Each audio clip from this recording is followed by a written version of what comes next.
Oh, this movie's gonna suck. Or is it?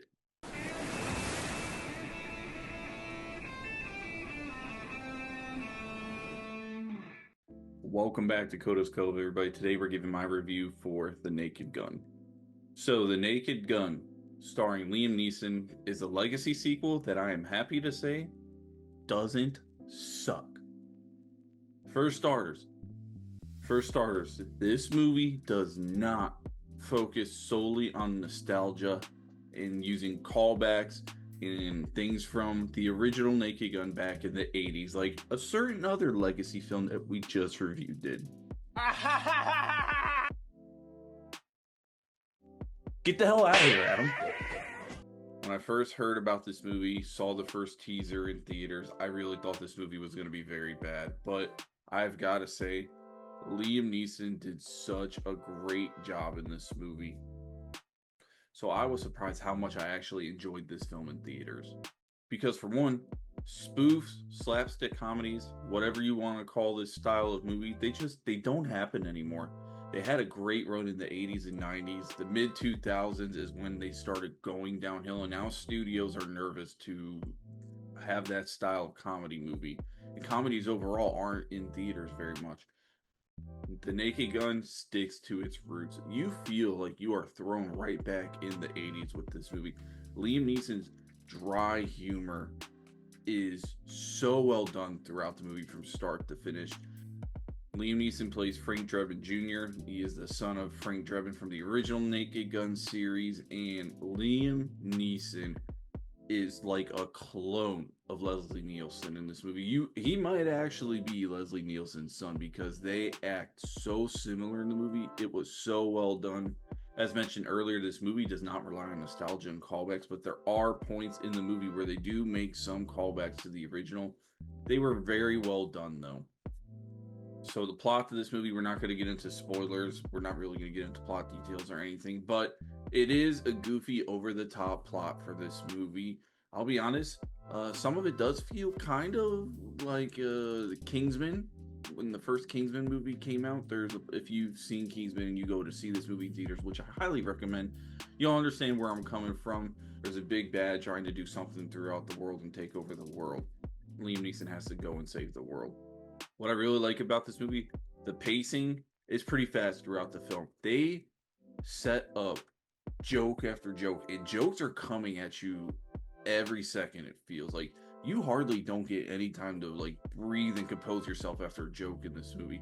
And the best part about that is most of these jokes land. This movie is actually very funny. Now, a little bit about myself. I'm very self-conscious when it comes to laughing out loud in public. I don't know what it is. I've always been that way. I try not to. It's a little fear that I have. And in this theater, while watching this movie, I laughed out loud a few times, and it has been a very long time since I can say I've had that experience doing that.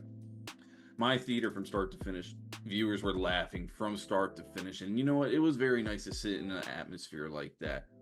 Life is hard for a lot of people. Life isn't fun for a lot of people. There's a lot of stressors we go through. And comedy movies help take that away. You get to sit, enjoy yourself, laugh around other people, and just have a good time. And this movie hits so perfectly at that. As I did say, there are so many jokes coming at you pretty much a mile a minute, and you have got to really pay attention because Liam Neeson's delivery and his dry humor and the way they make small little jokes just about words.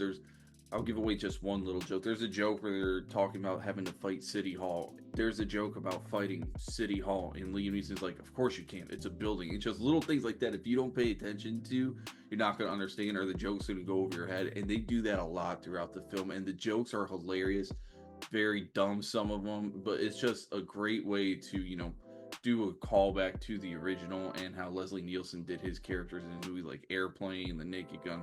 What I am shocked about was they actually have some borderline jokes that you did not think would happen in a comedy movie in today's society. They took the gloves off. They didn't care. And you know what? We appreciate you for that. There is a scene that we are in a club, and there are two jokes that I can remember off the top of my head where I was like, wow, they really went there. They were hilarious.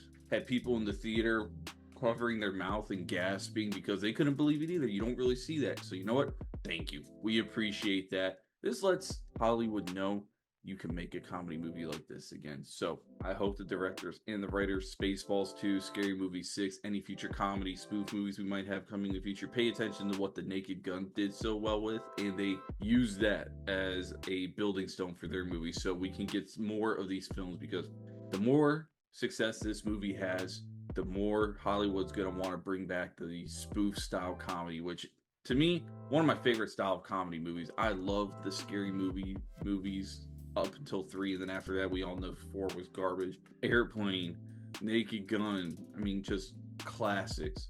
So go help out Hollywood. They did a little funny campaign for this, Save a Comedy. Go to the theater, spend that money to watch this in theater. I promise you, it's a great time. So this is going to be a little bit shorter review. As I said, don't want to get into too many spoilers. Overall, the movie was very fun. I cannot believe how much fun I had in the theater going to see this. Pam Anderson's in the movie too. She does a good job with the dry humor too. I was a little worried about how she was going to be in this film. She does great. Her and Liam Neeson play off each other so well. Paul Walter Hauser's in this movie. There's a few big names attached to this movie, and overall, very fun. Glad I went and saw it in theater. I didn't want to at first, but you know what? The Naked Gun really proved me wrong. I wouldn't mind going to see it again. That's how good of a comedy it was. This is one, if you collect physical media, I would say you would probably collect, especially if you're a comedy fan, you love spoof movies. Overall, for my rating for this film, I think I'm going to give The Naked Gun a 7.5 out of 10. Yeah, I wasn't expecting to give it a score like that either. I thought we were going to be somewhere around the 5 and below region. But Liam Neeson did a great job. I'm wondering if they're going to continue this and make another one. I think they should, based off the success of this, see where it goes. Great time in theater. Do yourself a favor and go ahead and watch The Naked Gun. Thank you, everybody, for tuning into this episode of Coda's Cove.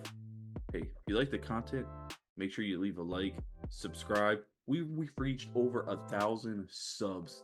Thank you so much to everybody that's shown support to the Cove. I have a special video planned as a thank you to everybody. You're going to want to stay tuned for that. There is a giveaway we will be doing that's going to be part of that video. So stay tuned. Be a friend. Tell a friend. Come on down to the Cove because the water is fine, baby. Thank you.